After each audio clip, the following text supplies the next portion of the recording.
Vous êtes tous au courant qu'une crise diplomatique sans précédent secoue les relations entre le Rwanda et la Belgique depuis le 17 mars dernier. Devrait-on en fait parler d'une crise qui oppose la Belgique au Rwanda? Le nouveau gouvernement belge en poste depuis le 3 février dernier seulement a rapidement et agressivement fait une campagne calomnieuse pour l'imposition de sanctions européennes contre le Rwanda. Quels étaient les motifs de cette agression déguisée? En réalité, l'absence de motifs sérieux, car franchement, la diplomatie rwandaise qui discute d'égal à égal avec la diplomatie belge ne peut pas être considérée comme un motif sérieux. Alors il a fallu en inventer un. La défense de l'intégrité territoriale de la République démocratique du Congo. Fin janvier, Bernard Quintin, la vérité, le martelait déjà. Ensuite sont venus les autres, poussés dans le dos par Kinshasa et ses indéfectibles suppôts à Bruxelles. Malgré qu'aucune déclaration, ni même aucune allusion, n'a jamais évoqué une quelconque annexion de territoire congolais par le Rwanda, l'accusé de ce crime permettait de justifier n'importe quelle action offensive. Et comme cela ne se suffisait pas, ils ont rajouté une possible déstabilisation de la région. Tout cela au nom d'un pseudo-respect du droit international. Je vais faire souffrir quelques personnes qui m'écoutent en leur rappelant que le fameux droit international invoqué aujourd'hui par notre ministre des Affaires étrangères, Maxime Prévost, est en fait un droit international à deux vitesses. Rappelez-vous, quand il s'agissait en avril 1994 de s'occuper de personnes en danger de mort à l'école technique officielle de Kitshukiro, nos chers politiques belges, à l'époque, se foutaient pas mal du droit international quand ils ont intimé l'ordre à nos militaires de plier bagages et d'abandonner 2000 personnes aux génocidaires qui les ont exterminés pratiquement jusqu'au dernier. En outre, nos militaires à l'époque auraient été pleinement en droit de refuser cet ordre criminel d'abandon de populations en danger de mort, car la Belgique avait cette obligation de faire respecter le droit humanitaire. Tiens, à propos, qui a fait campagne pour que des sanctions soient imposées à cette Belgique qui ne respectait pas le droit humanitaire? Plus grave, la mission de nos militaires avait été tellement mal préparée qu'ils ne disposaient même pas de l'armement nécessaire pour intervenir efficacement sur le terrain, parce qu'à l'époque, les démocrates flamands, au pouvoir en Belgique, dans le parfait alignement de l'idéologie de l'internationale démocrate chrétienne, avaient l'intention de saboter la mission dans laquelle ils envoyaient nos militaires. La Belgique avait signé la Convention sur le droit humanitaire et tous les avenants après. Et elle les foulait allègrement aux pieds dès qu'il s'agissait à l'époque, pour des raisons purement politiques, de défendre les tueurs dans leur action génocidaire. qui a réclamé et obtenu des sanctions contre la Belgique.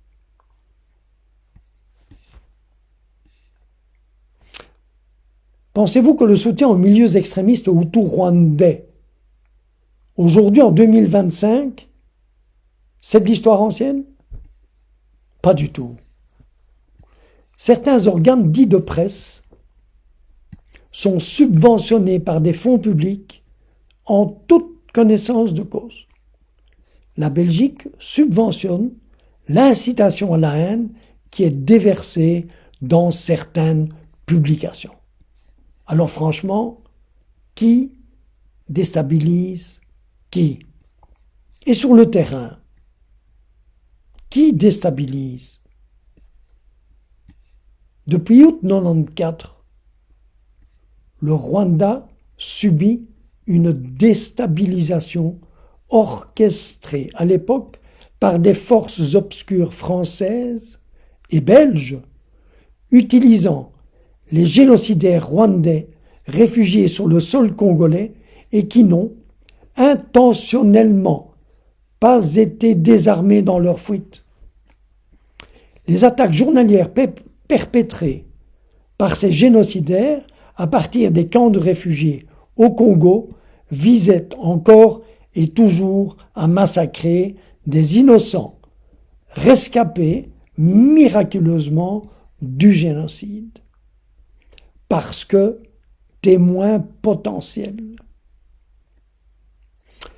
Je me permets de vous rappeler que la tête d'un rescapé du génocide était mise à prix pour 5 000 francs rwandais par les génocidaires. 3 € d'aujourd'hui. 3 petits euros.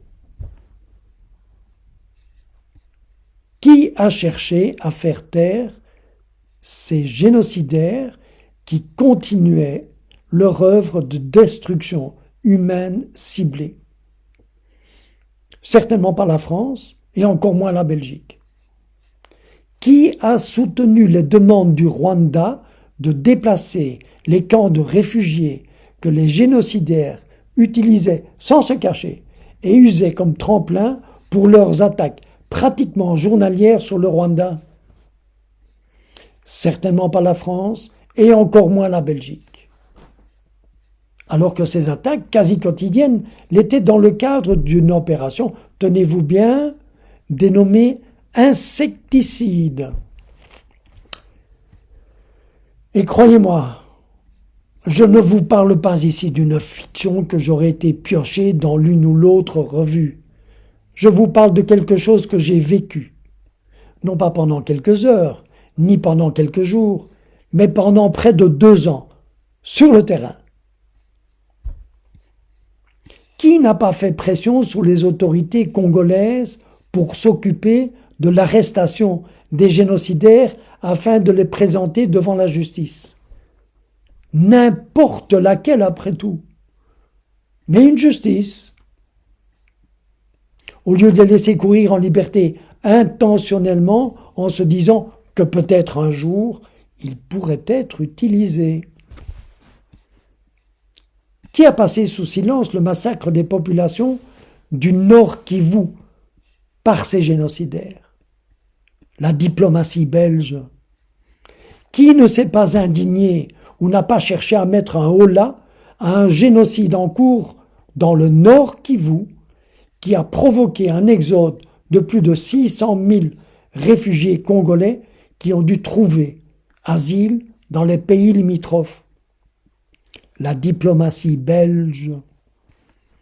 Qui n'a pas cherché à faire pression sur le gouvernement de Kinshasa qui orchestrait une campagne raciste à l'encontre d'une partie de sa propre population? Je vous le mets en mille. La diplomatie belge. Pensez-vous sérieusement que ces populations maltraitées depuis des décennies allaient indéfiniment se taire ou se plier aux 4 volontés d'une bande d'incapables? Qui est à la manœuvre derrière ceux qui sont qualifiés honteusement d'envahisseurs, alors qu'ils sont Congolais, des Congolais en colère et qui se soulèvent contre un pouvoir central qui les maltraite et souhaite leur disparition? La diplomatie belge. Comment a-t-on l'indécence de qualifier des gens qui s'accrochent à leur seule richesse, leur terre? Comment les qualifie-t-on d'envahisseurs? Comment faites-vous pour envahir votre propre maison? Votre voisin de palier entre chez vous pour vous chasser, vous résistez et vous vous faites taxer d'envahisseurs? Il est où le bon sens? Qui a été incapable d'entrevoir le pourrissement d'une situation potentiellement explosive depuis que les graines de la discorde avaient été plantées dans la région par les grandes puissances de l'époque en 1885? Graines de la discorde que la Belgique s'est amusée à multiplier et arroser copieusement entre 1920 et aujourd'hui. Une Belgique incapable de voir la poutre qu'elle a dans son œil quand elle reproche au Rwanda la brindille qu'elle a dans le sien? La réponse à toutes ces questions est la même. Des politiciens de salon qui se foutent pas mal des populations pour lesquelles ils prennent des décisions malheureuses. Lorsque le Congo massait le long de la frontière du Rwanda son armée, qu'il réalisait quelques survols de la région avec des avions militaires, histoire d'intimider son voisin, qu'il massait des dizaines de milliers de militaires issus d'Afrique du Sud, du Malawi, de Tanzanie, du Burundi, encadrés par des mercenaires roumains. En plus d'avoir armé les génocidaires rwandais réfugiés chez eux, une ribambelle de Wazalendo, et le tout supervisé par une mission des Nations Unies, la MONUSCO. Lorsque le chef de l'État burundais, en compagnie de son homologue congolais, assis côte à côte, affiche publiquement l'intention de changer de régime à Kigali, y a-t-il raisonnablement lieu de se demander qui a effectivement l'intention de déstabiliser la région? Il y a près de 31 ans,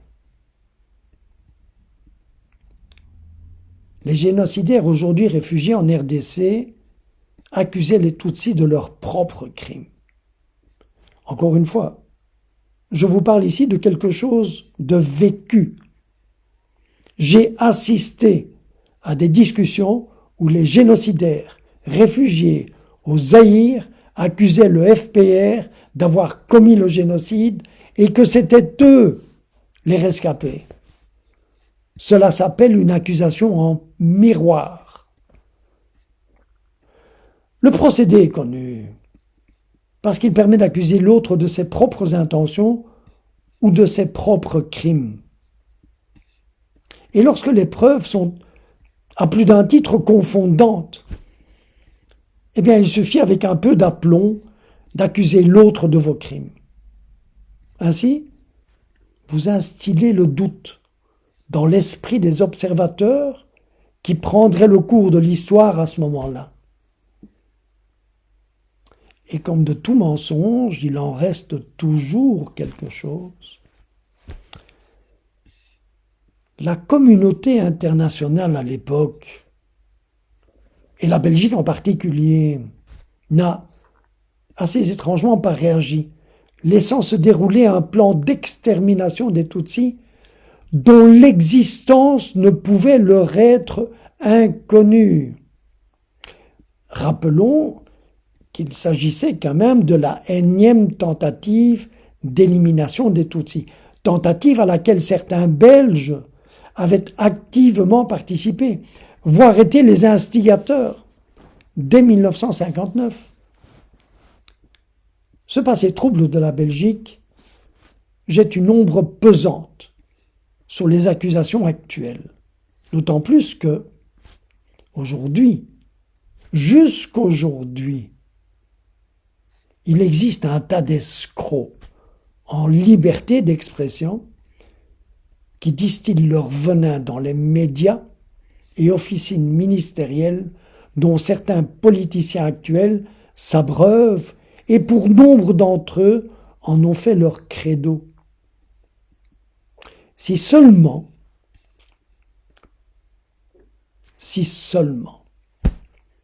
la Belgique avait utilisé sa puissance diplomatique entre 1994 et aujourd'hui pour imposer à Kinshasa l'arrestation de tous les génocidaires qui sont responsables non seulement du million de morts au Rwanda, mais également de plusieurs milliers de morts dans les deux Kivu, en plus de l'exode de plus de 600 000 réfugiés congolais dans les pays voisins.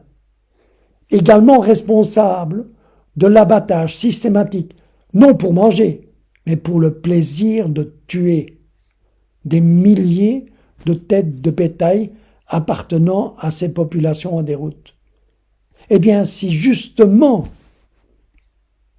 la Belgique avait utilisé à bon escient cette diplomatie, il n'y aurait jamais eu de crise aujourd'hui. Jamais. Pour quelle raison ne pas avoir imposé à Kinshasa l'arrestation de tous ces génocidaires planqués en RDC? En 2006, la communauté internationale s'est mobilisée pour financer et fournir la logistique à l'organisation d'une élection présidentielle en RDC, la première de l'histoire du Congo. Si Bruxelles avait brandi le gel des avoirs congolais en Belgique, ou une quelconque mesure de rétorsion pour imposer un agenda afin de se débarrasser de ce qui représente une des principales racines du mal qui gangrène l'est de la RDC jusqu'à aujourd'hui. Pourquoi ne pas avoir profité de ces leviers pour imposer cette mesure simple à mettre en place? Était-ce pour emboîter le pas hypocritement de ce qui fut pendant un certain temps un objectif de la France, à savoir la constitution et l'armement d'une force militaire en vue d'une possible reprise de pouvoir à Kigali? Non seulement rien n'a été fait pour l'arrestation de ces génocidaires, mais ils ont été enrôlés dans l'armée régulière congolaise. Et que par conséquent, excusez du peu, mais en fournissant la logistique, le gîte et le couvert à cette entreprise génocidaire et en la haranguant publiquement d'agir à sa place sur le terrain, Kinshasa se rendait coupable de complicité de crimes contre l'humanité. Qu'a fait la Belgique à ce moment-là? Rien. Sauf peut-être de se ranger derrière Kinshasa contre Kigali. Chercher l'erreur. Comment rester de marbre comme l'a fait la Belgique quand un gouvernement enrôle dans ses rangs des génocidaires? Pour quelle raison la Belgique est restée silencieuse face à un gouvernement qui se fait complice de génocide? Plusieurs questions pertinentes s'entrechoquent qui me viennent à l'esprit. Serait-ce par jalousie de la métamorphose actuelle du Rwanda qui s'est faite sans eux, sous la houlette d'un vrai chef d'État? J'entends par là un chef d'État qui ne cherche qu'une seule chose dans son pays, l'unité. Il est vrai que ce mot unité est parfois perçu comme une insulte en Belgique, où seul règne en maître absolu le mot division. En Belgique, les politiciens adorent ça, diviser et monter les uns contre les autres. Est-ce parce que le lobbying pro-génocidaire en Belgique est si important que le gouvernement actuel voudrait s'en faire le porte-parole? Est-ce parce que les autorités actuelles à Kigali ne sont plus manipulables à l'envi, comme c'était le cas avant 1994? Ou bien est-ce parce que les Congolais qui sont encore actuellement réfugiés au Rwanda et en Ouganda, s'ils revenaient sur leurs terres, dont les génocidaires et l'armée congolaise les ont chassés il y a quelques années, sont de facto les propriétaires des immenses richesses de leur sous-sol que Kinshasa et ses alliés du moment veulent s'accaparer sans partage? Serait-ce parce que tout ce petit monde mange dans la même gamelle au détriment du peuple congolais et qu'il n'y a pas vraiment de raison pour que cela change? Ou bien encore serait-ce parce qu'il est insupportable d'imaginer que si les principaux chefs d'État d'Afrique décidaient de jouer d'égal à égal avec leurs homologues du reste du monde, que cela ferait de l'Afrique un continent qui imposerait son point de vue au lieu de continuer à subir celui des autres? Mais voilà, le Rwanda dérange. Le Rwanda est l'exemple parfait de ce que les autres pays d'Afrique devraient faire. Se développer. Se développer sans la cangue des anciennes métropoles qui ne cherchent qu'une seule chose, la mise au pas d'un développement selon leurs critères à eux. Critères qui n'ont rien à voir avec le véritable épanouissement et les besoins du pays en question. Ce sont leurs critères bien à eux où tout doit être sous leur contrôle, où toutes les richesses sont sous leur contrôle. Car si effectivement les pays producteurs étaient maîtres de leurs richesses, ce seraient les pays africains qui décideraient du prix de leurs matières premières, chose qu'il est impératif d'empêcher par les anciennes métropoles. Et ce n'est certainement pas un génocide qui les en dissuaderait. Serait-ce parce que l'actuel président du Rwanda est justement le porte-drapeau de ce mouvement d'émancipation qu'il faille à tout prix le faire taire? Est-ce par esprit de représailles d'avoir perdu leur toute-puissance au Rwanda, celui d'avant 1994, que les enfants de l'Internationale démocrate chrétienne agissent aujourd'hui? Parce que si vous analysez la position de la diplomatie belge depuis quelques mois, elle correspond en tout point à la position de l'IDC à partir de 1990 au Rwanda. Diabolisation des Tutsis, n'entendre aucune des revendications de ces derniers, ignorer les racines du mal et mettre tout en œuvre pour faire capoter des négociations entre les parties concernées, etc., etc. Comment est-il possible que notre ministre des Affaires étrangères puisse entraîner la Belgique et l'Europe en 2025 dans une spirale de haine sur base de vulgaires mensonges? Est-ce que notre ministre des Affaires étrangères aurait été contaminé par des gens qui ne font pas mystère de leurs amitiés avec les milieux extrémistes hutus-rwandais en Belgique?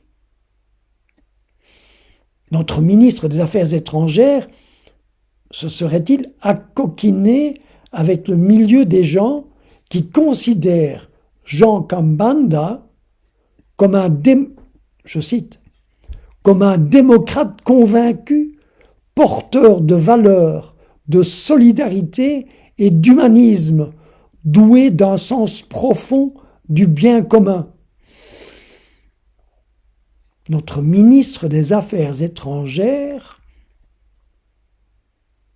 aurait-il été convaincu par des gens qui considèrent que l'ex-premier ministre intérimaire du Rwanda, pendant le génocide, a été condamné à tort dans un procès injuste et qui, dans un livre paru en avril 2012, justifie le génocide?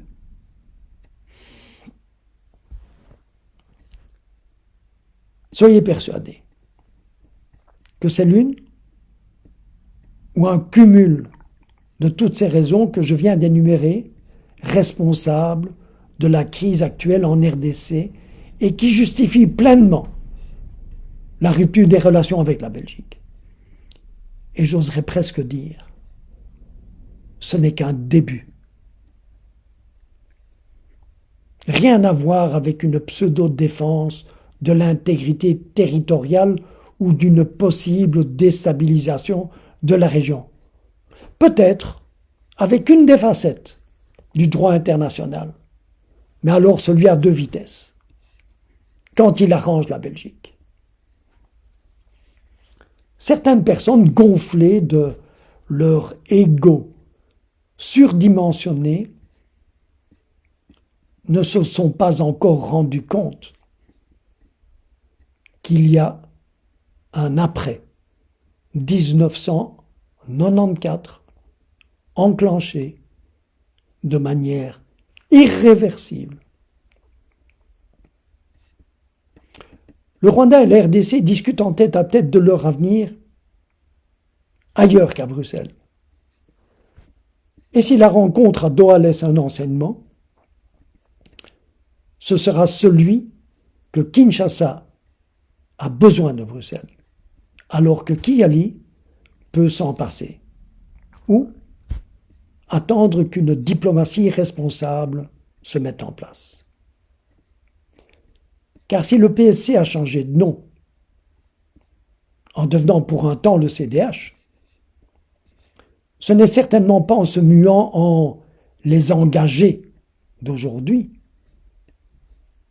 que l'esprit partisan semble l'avoir quitté.